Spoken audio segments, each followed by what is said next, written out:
customer writes a check for goods and services, they can deduct it. But the recipient of that check either has to pay income tax on those monies, either through a W-2 or 1099 or income. And so in a normal business transaction, from a purely tax point of view, the sword has to cut two ways. One gets a deduction, one has to pick as income.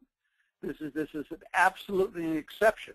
And as Brian correctly said, because of Section 831B, we are allowing this captive insurance company to receive this money and to defer tax on it. And that's the only reason you can do this.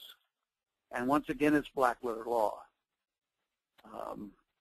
It's kind of that simple. Yeah. Brian Scott? Well, we have another question from Stephen. He was talking about annual costs being cheaper offshore. I think this is just a good time to talk about, what is the difference between offshore and onshore?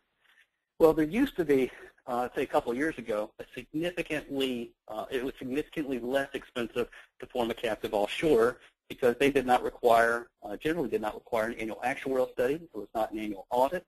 The capitalization was less. There was more flexibility on the investments. But the domiciles onshore have done a great job of decreasing that difference of costs. There's the Delaware Series, Washington, D.C. Incorporated Cell Captive.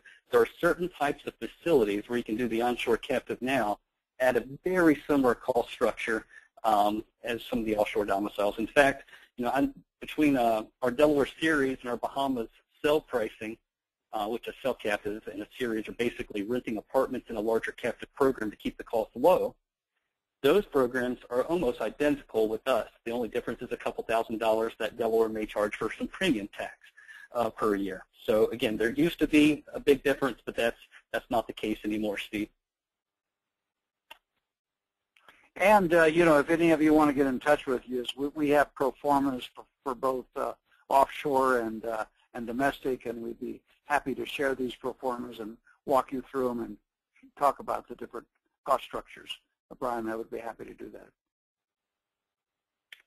Well, great. Thank you very much, guys. I'm sorry to interject. I just want to make sure that the people who need to log off are certainly able to. And are there questions that you guys would still like to answer? We can leave a little bit of time after. We don't have any webinars after this, so if you wanted to answer any other questions, we certainly can.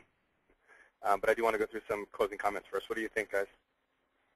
I'm happy to stay on if anybody has some questions for the next 5-10 minutes if they'd like. Why don't we do is play them. Likewise. This will give you guys Brian and Howard, we'll let people plug in any last-minute questions that they have, and you can play it by ear in terms of how you want to respond. But again, your contact information for both of you has been provided, and I just want to thank each of you for sharing your expertise with us. These sessions don't happen instantly or easily. There's a lot of work that goes into putting on the right presentation for the right audience, and from everything that I've seen with the questions coming through, the registrations that we had, this was an extremely well-executed presentation, and we very much appreciate you preparing for it and, again, providing us with this knowledge and allowing us to add one more class to our library. And we certainly hope to have you guys back again. And given that this is the first time for both of them presenting on our platform, I'm going to ask you a favor to all of you on the line, which is to fill out the evaluation, and not just the numeric responses, but also the testimonials and other comments that would allow us to improve our classes. We're constantly looking for ways that we can improve, and we generally can do that best by just asking you what you think. And so we're going to look for those comments.